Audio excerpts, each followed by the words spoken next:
Hi అండి. ఈరోజైతే కనుక నాకు చాలా బాధగా ఉండి ఈ వీడియో అయితే పెడుతున్నానండి. మనం ఎవరికైతే మంచి చేస్తామో తిరిగి వాళ్ళే మనకి చెడు చేయడానికి వెన్నుపోటు పొడుస్తానికి ఉంటారండి. సొంత ఫ్రెండ్సే మనల్ని మోసం చేస్తూ ఉంటారు. అలాంటి ఫ్రెండ్స్కి మీరు చాలా దూరంగా ఉండండి. ఎందుకంటే మనం ఎంత నమ్మినా సరే, ఎంత మంచిగా చూసినా, వాళ్ళకి ఏ హెల్ప్ కావాలంటే హెల్ప్ చేసినా సరే చాలా చాలా చాలా మన వెనకాలే గోతులు తవ్వుతారు. మన గురించే బ్యాడ్గా మాట్లాడతారు.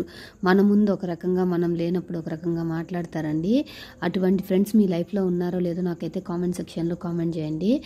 అట్లాంటి వాళ్ళు కనుక ఉంటే కనుక వాళ్ళకి మీరు ఎంత దూరంగా ఉంటే అంత మంచిదండి. ఎందుకంటే ఏ రోజైనా సరే చెప్తున్నాను కదా, ఈ రోజుల్లో మన వాళ్ళే మనల్ని దగ్గరగా ఉంచారనమాట. అవసరం ఉంటే ఒక రకంగా, అవసరం లేకపోతే ఒక రకంగా ఉంటున్నారు. అలాంటిది ఇంకా బయట వాళ్ళు ఇంకా మనల్ని మోసం చేస్తున్నారండి. చాలా జాగ్రత్తగా ఉండండి. ఎందుకైతే ఎంత బాధ ఉంటే ఇలాంటి మెసేజ్ పెడతానో అర్థం చేసుకోండి. Okay friends, bye bye.